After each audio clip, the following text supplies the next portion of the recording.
I'm Dana Perino, along with Morgan Ortagus, Geraldo Rivera, Jason Chaffetz, and Greg Gutfeld. It's 5 o'clock in New York City, and this is The Five.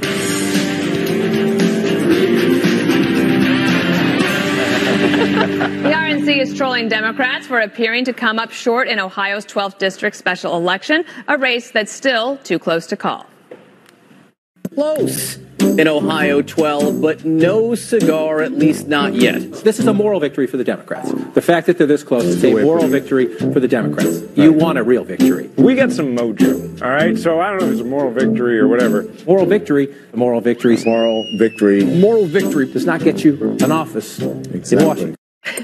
Karl Rove reacting to the election results by saying the blue wave could be receding and Republicans have a fighting chance to keep the House majority. This comes as more Democrats are distancing themselves from party leader Nancy Pelosi. Would you back Pelosi for Speaker if you win and are in the House? Well, I think, again, we don't want to get ahead of ourselves. As you mentioned, I got to win my race first, but we got to take a look at what's going on. We got to take a look at winning the House back in November. And then once the House is won, we have to make that decision from there. Will you vote for Nancy Pelosi? Probably not. Probably not. That's my answer. No, probably not. She doesn't speak about the issues that are important to the families of the 13th congressional district. All right, Jason, Nancy Pelosi's got a lot of high tolerance for this kind of thing. She doesn't ever get in the middle. She just lets them say what they want because she wants to win. Oh, she's keeping track. Are you kidding? Oh, she's keeping track, but she keeps quiet. She's got a tally. Don't be fooling anybody. And you know what? It is a legitimate question because it's the very first thing you do as a new member of Congress. You have to go in front of the entire body and call out who is it that you're going to vote for. And the reality is the Democrats, they lack leadership. I don't think they have the right policies.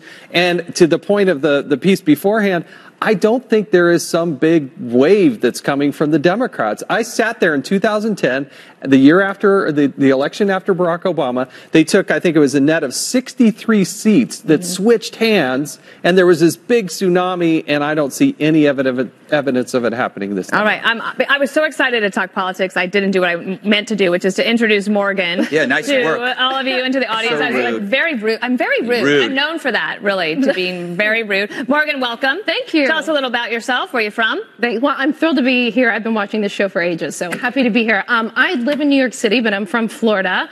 I am in the U.S. Navy Reserves. I've been stationed as a civilian in Saudi Arabia at the U.S. Embassy there and in Baghdad. I think we've got some fun pictures of me looking like a dork in my Kevlar.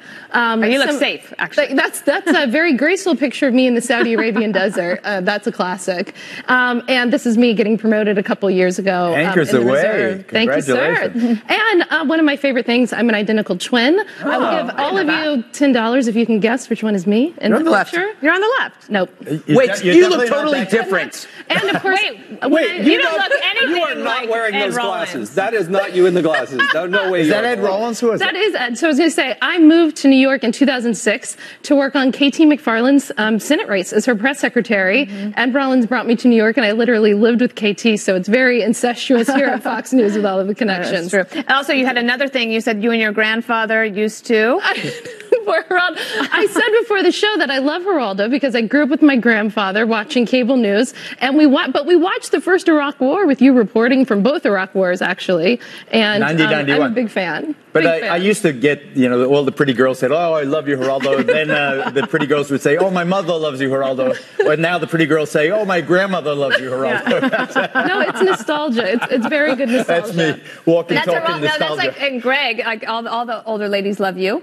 I'm like the son they allow to get away with saying really awful things. That's true. Like they would punish me if I was their kid, but they just treat me like, oh, he doesn't really mean that, but he doesn't. Anyway, Morgan, welcome to you. And Thank you. Would you like to comment on the state of the midterms? So it was interesting to me. I was listening to what they were saying, moral victory, and I thought moral victory is like the new liberal version of participation trophy. Like, when you were kids, I'm the resident millennial on the panel. So when we were millennials, we were kids, we get participation trophies if we didn't do well. So I think as long as they want to keep saying moral victory, they can have their participation trophy. But there's one winner, there's one person that gets sworn in, and one person who's not. And it's a winner-take-all game. I do have to say, Geraldo, that when reading Karl Rove's column this morning reminded me of August of 2006 when I was a deputy spokesperson and he was the political director and deputy chief of staff. And I'd go in and say, Karl, they're asking me again like, how you're feeling about the midterms. And he would tell me, well, all these things are going in our direction, and until they weren't. Until they weren't. Yeah. Midterms are tough.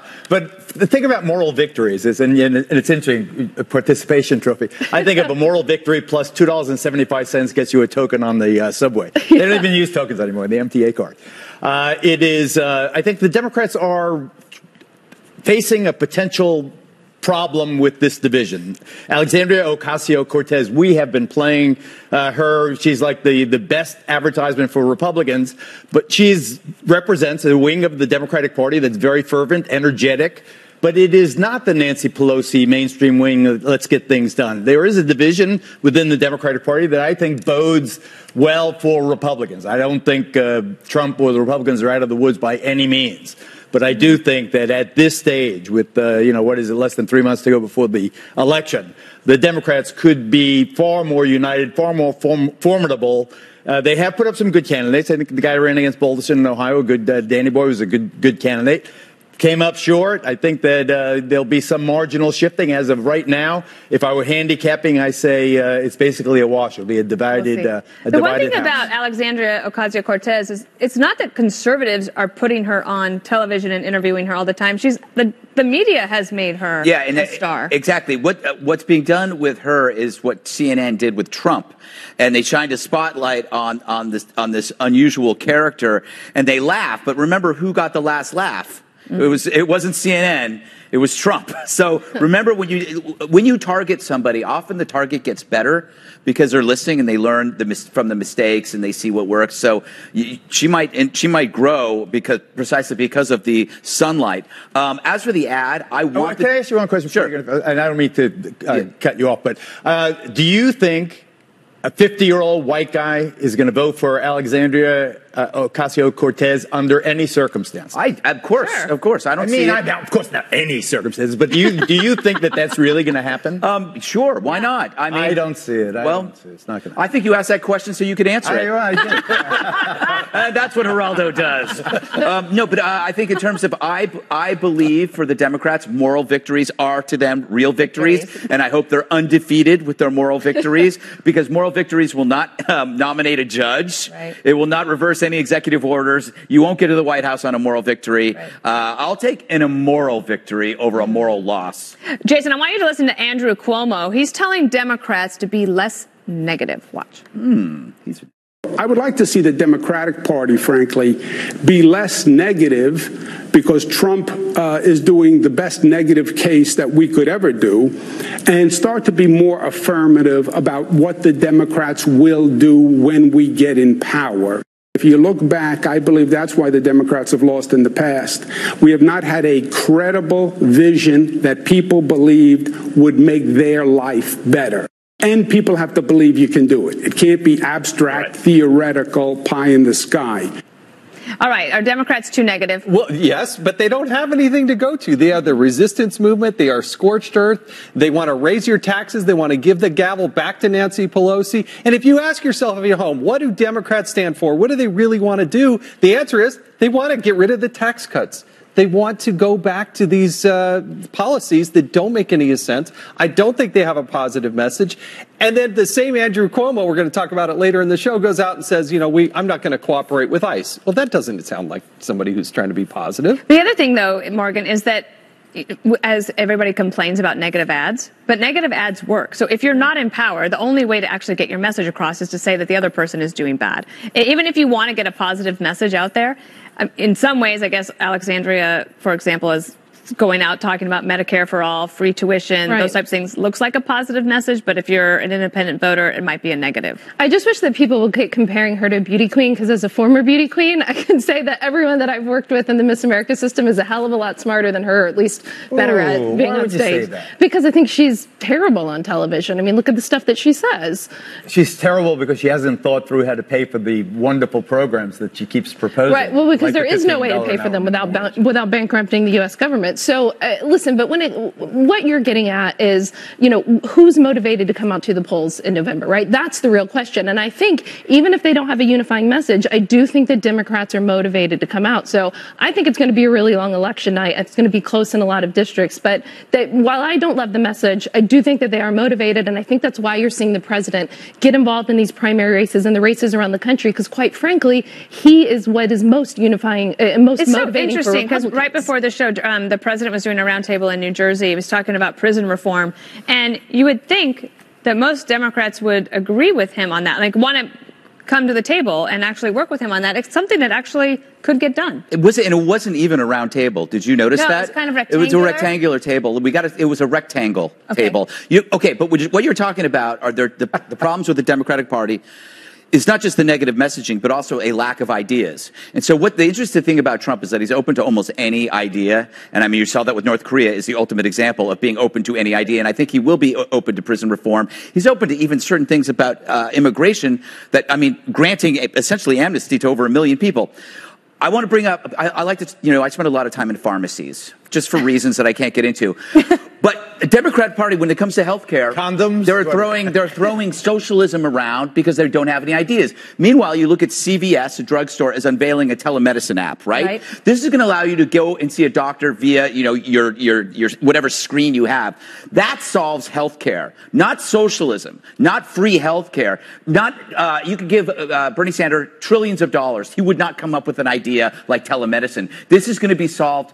All the problems are going to be solved by capitalism because capitalism replaces force with innovation, and the Democrats are still stuck on force, and they're scared of ideas and innovation. The problem is that nobody on either side of the aisle is going to work with the other side of the aisle. Infrastructure, for instance, a no-brainer. But that's why the private sector get all kinds of kudos. But that's why the private sector let's have new highways, let's have new this. But the private sector figures it out. Like that type of innovation, like you don't even have to have health insurance if you want to pay out of your pocket for the telemedicine from CVS, and that could solve a lot of problems. Yeah. But I mean, that is the solution. It isn't socialism. And the Democrats came up with specific ideas for once. It would be kind of encouraging. Just once. Give us one idea. Once. All right. Well, we'll see if they hear you and if they respond with one idea. They watch this show. Just one more idea. All right. How about legalizing someone who's been here for 30 years and has citizen children?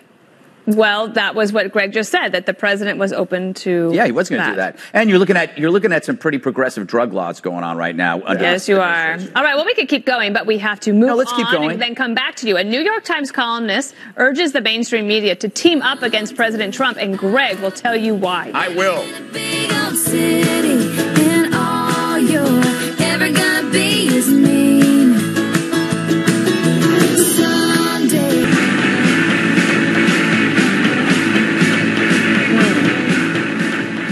In the New York Times yesterday, Thomas Friedman wrote that instead of prattling on about issues like jobs or the great economy, the media should spotlight Trump's evil personality, because that'll help the Democrats by discouraging Republicans from backing Trump.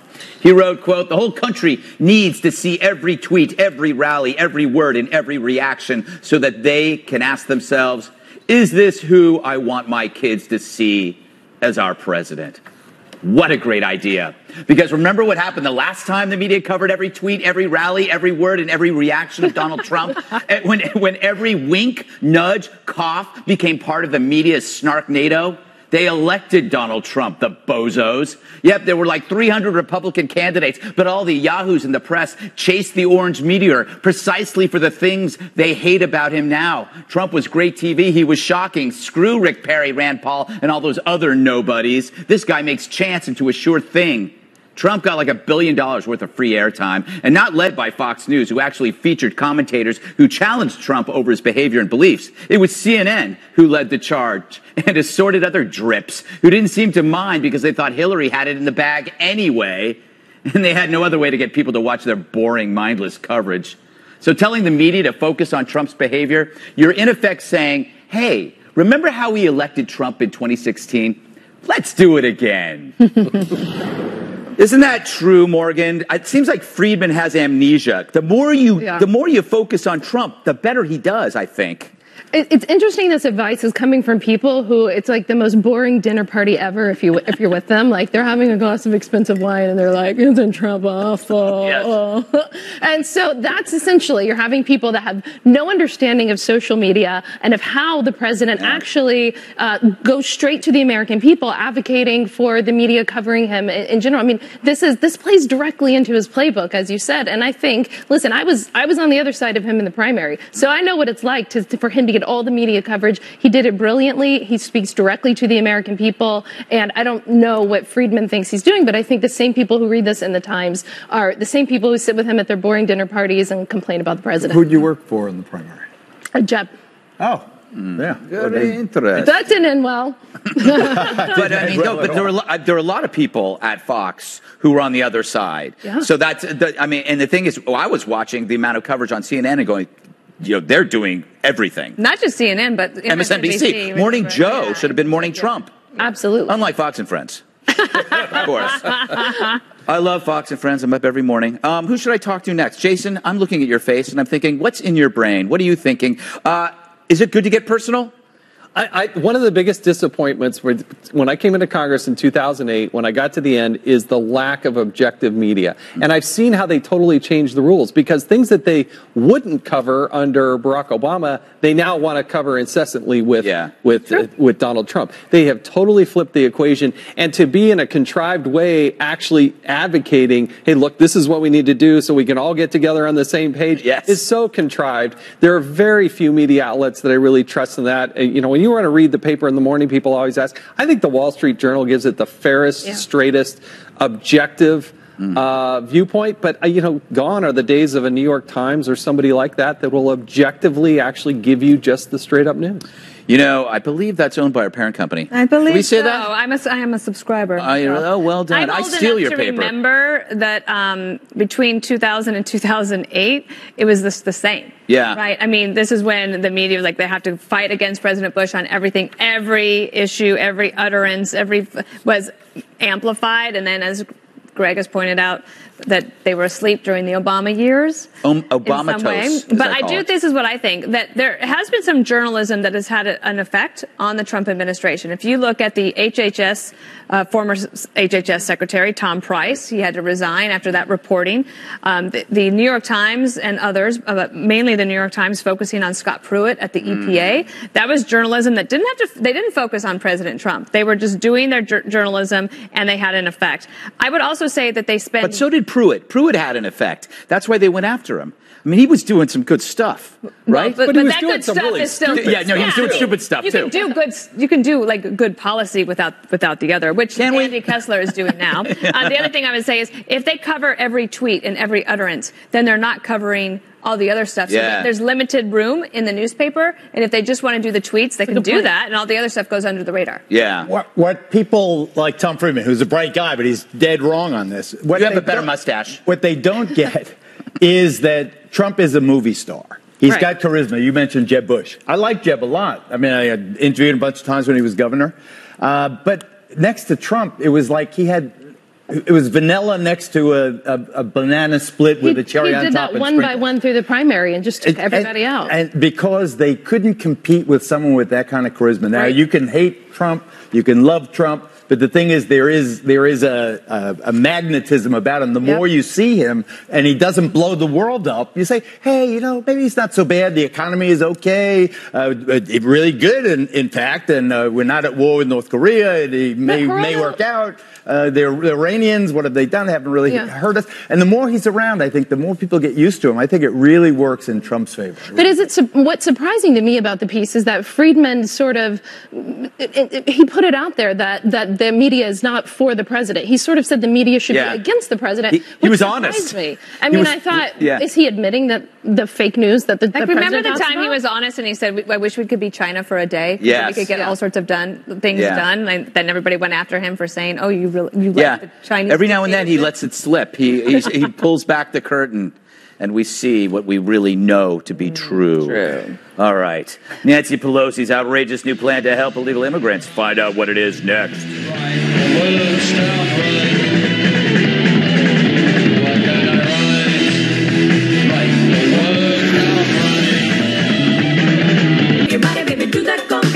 You can't control yourself any longer. Feel the rhythm of the music getting stronger. Nancy Pelosi adding fuel to the raging debate over immigration. The House Minority Leader urging voters to back Democratic candidates in the midterms to help her party's immigration agenda. We are not going to be able to get it done under the Republican leadership in Congress. We believe that we will have leverage when we win in November. And why that's important? Because it gives leverage to every family, to every mom who courageously brought her child across the desert to escape. That's the minority leader in El Paso, the Democratic governor of New York, slamming ICE with this new threat. I will do nothing cooperatively with ICE. I have sent them letters asking for an investigation. I have said if they do any criminal acts, which a police force can do, we will take criminal action against ICE because I believe they are politically motivated. Let me ask you, Congressman, did you leave Congress because of your frustration that the two bodies and the two sides could not work together? That was a big part of it. I mean, something like immigration, I had passed a bill dealing with immigration, 385 votes in the House. Very bipartisan. The Senate didn't even take it up. And the Harry Reid folks came over and said, hey, you know what? The reason we're not going to do is we can't allow Republicans to have a victory on immigration. And it's terribly frustrating. It is wrong. But I think those messages are fundamentally wrong. And I do believe the polling that the number one issue going into the midterm will actually be immigration. There are only 8 congressional days left in the House of Representatives. They have to pass a continuing resolution or an omnibus.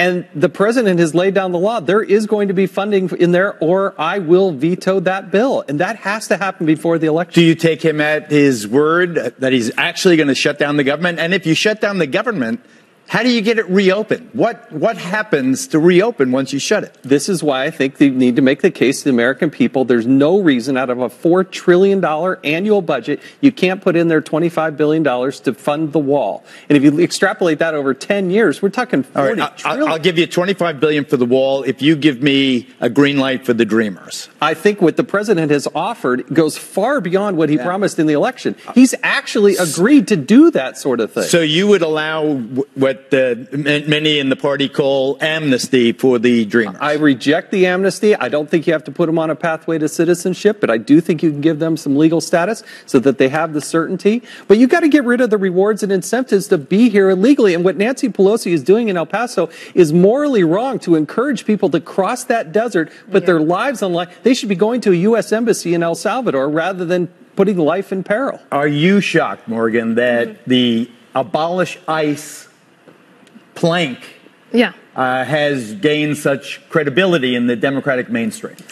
I am shocked. You know about the Democrat mainstream more than I do. I think I'm not a Democrat. By the moderate victories in Michigan and Ohio from the Democrat Party, I think that the moderates have won in that part. The thing that surprises me so much is I've worked very closely for the past over a decade with people at DHS and ICE when I was in government in my reserve capacity. And these are people that, that sign up to serve their government, to serve it faithfully. And I sort of see what's happening to ICE is the same thing that I think we saw, several years ago, the Democrats doing to police around America. So it was okay to bash the police a few years ago. Now it's okay to bash ICE. If you want to talk about reforming the institution, that's fine. We need reform all day, every day, in many government institutions. But to disparage people who raise their hand and take an oath to serve our country is flat out disgusting.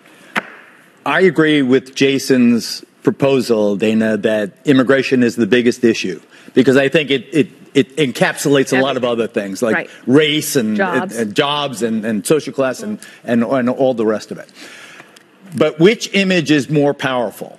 The classic image of a brown wave overwhelming the southern border, all these immigrants coming in and ruining our quality of life, or ICE going into peaceable homes and going after, Diego Garcia, who's been a gardener here for 30 years, and he married an American citizen, and his children are all born here and they're in public school. Which image is more powerful? And won't that, in Jason's words? I guess it depends on where you sit, right? So I think that the wave is definitely probably the more powerful image as the president paints it. But, like earlier this week, there was a story about a Marine whose wife, who had come here illegally 30 years ago or something, they have 2 children. He has served in Iraq 3 times. She got deported.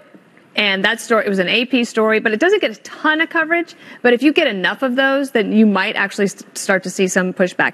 I actually think that President Trump, if the Republicans lose the House, his chances of getting an immigration bill that he could live with and that he could support and that would be good for the country is more possible than if the Republicans keep the House.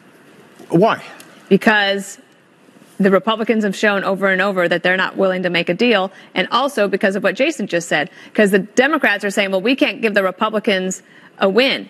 Think of what Newt Gingrich did in 1996 with Bill Clinton on welfare reform. It was a big issue. What did that do? It helped President Clinton win re-election because it basically changes the paradigm. So it's not that this can't get done if nothing else, if the Republicans lose. I actually think it's more likely it gets done because of Trump. Where do you stand on that? I don't know. I mean, which of those images really grips you? See, I reject the black and white nature of this conversation. You can hold a number of stances, competing stances on immigration. It's just like a stock portfolio, okay? Yeah. So you can be for a process that enables safe, legal immigration while curbing illegal immigration or other types of immigration.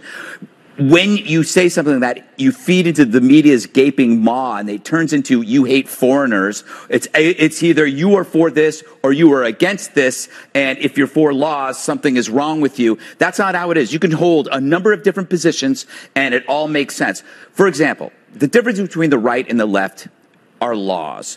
The difference in the immigration debate is the stance of abiding a law. The conservatives, Republicans want you to abide by the law. The left are saying no, no, no, sanctuary, sanctuary. People are fleeing. Refugees are fleeing countries precisely because there are laws missing.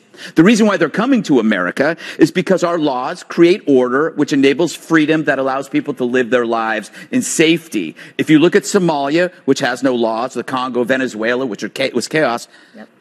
They have no laws. You got to get out. So I think when people think that whole got to obey the law stuff is such BS. I really think it is such cover. That's not it's such cover. What am I covering, Geraldo? You're avoiding dealing with the issue of where are you in terms of. I just explained to you the issue. You totally ignored what I said. What do you okay, let me explain it to you one more time, and I'll do it slow. You can have competing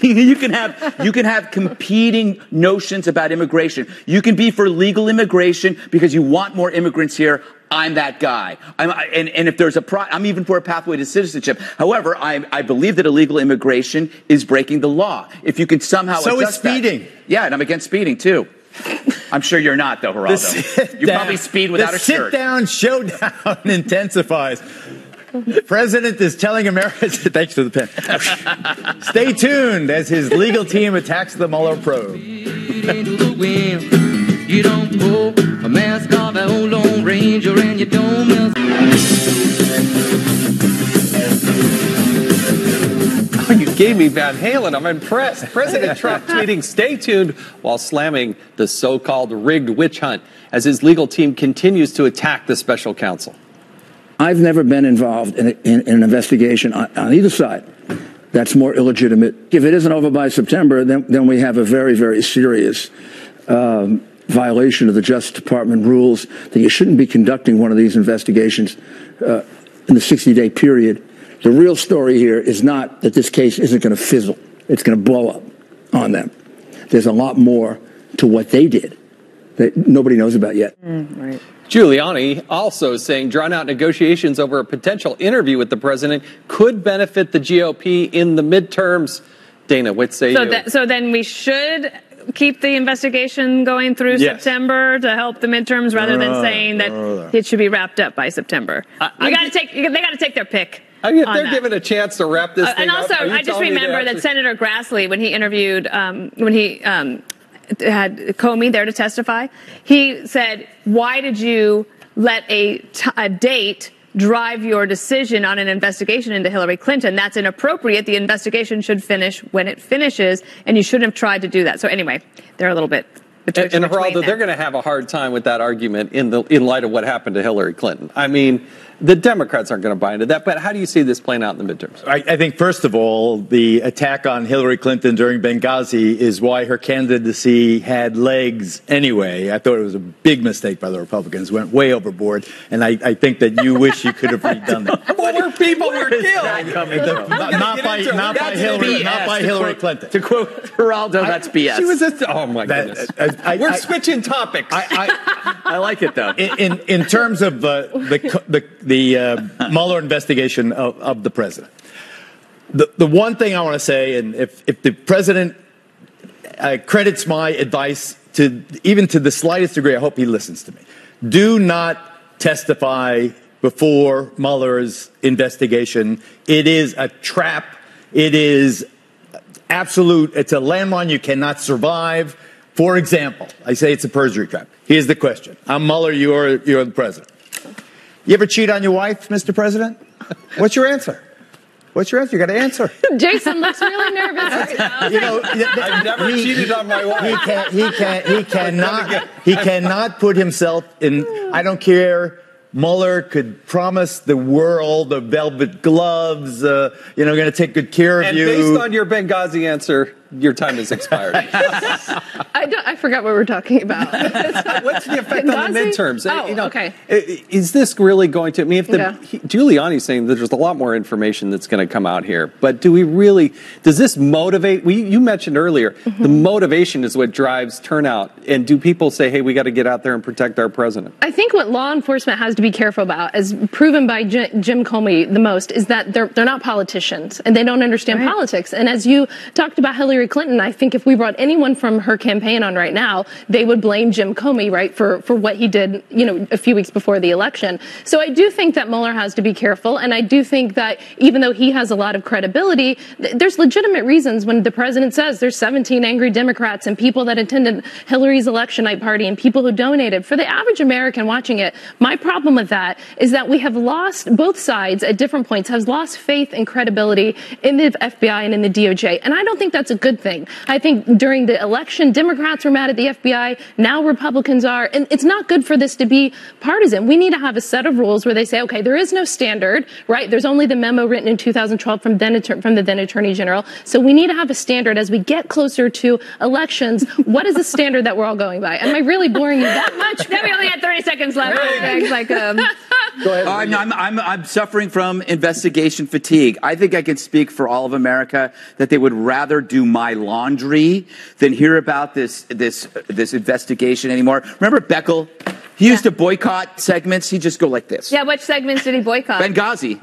I'm boycotting. And for good reason. No one cares. America, you know this. You don't care. You don't care about this collusion stuff because you know it's Can I add one? BS. Can I add one last thing? You know it's BS. John Yoo, who we all know is a legal scholar, he teaches at Berkeley now. So he was on the 2 o'clock show today. It surprised me, but he said he believes the president should testify. And this is coming from John Yoo, but he said he's the chief law enforcement officer in the land and he should do it. The right answer is the president will testify because he does things very differently than any advice he gets.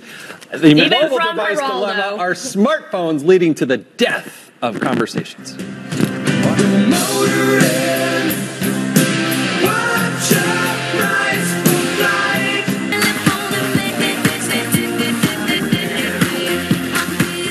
Are smartphones killing conversations? A new study says it's trending that way.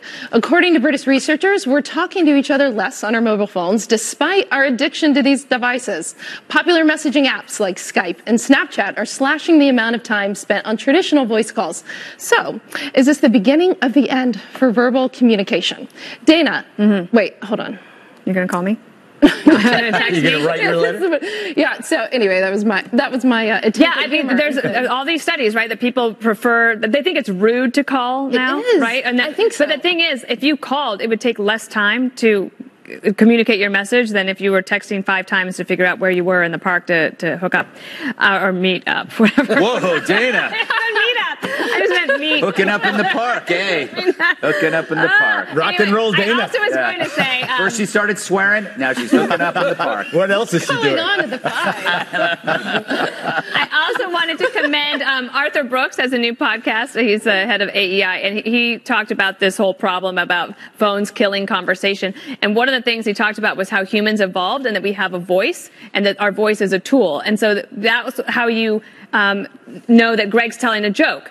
If he just texts you something you don't know, No, that's what but you emojis use your are for. voice in order to do that. That's why you use an emoji. Jason, I feel like you're all going to school me as the millennial on the panel. Well, the short answer is yes, and I love that we're still calling them smartphones because it's not like there's a lot of dumb ones out there anymore. They do almost everything you could possibly want them to do. My biggest concern is how it's going to change, particularly a younger generation. I think sporting events with the Supreme Court ruling, it's going to totally change how you watch sports now that gaming is going to happen on those phones. You're going to be, hey, is he going to make the free throw or not? And people betting $5. It's going to totally change that. And I'm really worried what the government and private companies are doing with facial recognition. Government already has 1 out of every 2 people is already in a database at the FBI. Jason, I don't trust you're taking that. this way too seriously. No, but I totally worry about this. I lose sleep over this stuff. Chill out. Okay, do you use sleep over your smartphone? What I don't do is have voice messages on my phone. Oh, I hate that. didn't set up my phone at all for voice messages. Agreed. Because I found what people do is that they want to make a point. You have to go pick up the garbage, and then they say, okay. And you have no chance to respond, to rebut, to deny, so I don't. As a result, I don't have a lot of talking on my telephone. Greg, if I not call set you, up the voice. Yes. If I call you, Greg, will you answer the phone? Of course I would. You know, they said this also prevents conversations, which is great because whenever I see like Kilmeade coming down the hall and he's like about to talk to me, I'm like this. sorry. Yeah, sorry. And then I do that. I'm so good at impersonating serious, angry phone call because no one interrupts an angry phone call when you're like, look, I told you already the tests were negative. And then no one will go near you. But by the way, we had this conversation about video games 20 years ago. 40 years ago was TV. 200,000 years ago, it was about the destructive impact of cave drawings. So whenever there's technology, we'll always get these fears. But what this is just an external drive for your brain. You have everything in the universe in this thing. You got every book, so you don't have to keep it in here. Well, I think that talking on the phone is weird because I'm a millennial. So talking on the phone is Are you a millennial? Granny, I love you. How many times do you want to tell us you're millennial? Like, we get it. Are you age shaming the rest of us at the table? No, it's because I'm actually I'm a really old millennial and I want to hold on to my youth because I kind of am not one. I'm Gen X. Me too. Yeah? The big fear I have is that people are missing the real world because their heads are buried. That's true. And the world is great. But this is better. Butterflies and Emojis mountains. are great too. Okay. Yes. Well, one more thing is up next. I know when that hotline blink, that can only mean one thing. I know when that hotline blink. It's time now for one more thing. I will call on myself, Dana. Okay, it's nearly back to school season, and that means all of our fabulous college associates are headed back to school. They've been amazing. I think that the Fox News College Associate Program is certainly one of the best I've ever been involved with. All of these guys get to participate and learn across the channel and all the different departments. And today at the 5, it's our college associate Molly's last day with us. Molly has been a key part of our team the last few months. There she is. She's going to be headed back to the University of Maryland in the fall so she can cheer on the Terrapins. So to Molly and all of our college associates, congratulations, thank you, and go do a good semester's worth of work, and maybe we'll hire you one day. Okay, Greg. They weren't that great. Hey, I'm going to be at Ridgewood, New Jersey at 8 o'clock signing books. So if you're in the neighborhood, drive on over. I will sign your book, and I'll say something really rude to one of your parents. All right, let's do this.